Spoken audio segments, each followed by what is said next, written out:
Already trouble in paradise at Williams? Let's talk about it.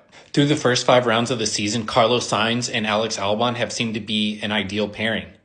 But then came Miami. On turn 11, team orders were to hold positions, but Alex overtook Carlos anyways. Immediately, Carlos is on the radio. You could hear him.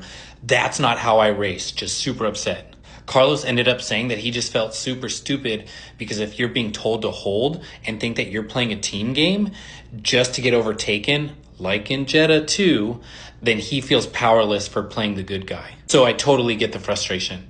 And to James Vowles' credit, he did take responsibility, saying that team communication failed and that it won't happen again. Because what actually happened was the team gave both drivers contradictory messages. Alex was actually told to not attack after overtaking, while Carlos thought positions were frozen. But obviously that's little consolation when you finished 9th and the teammate who overtook you finished 5th. So again, I get the frustration because now Alex has 30 points and Carlos only has 7 on the year. And I know Carlos is still adapting to the FW47, but eventually he has to start stringing together some positive results. But what do you think? Is this the start of some drama at Williams? Let me know.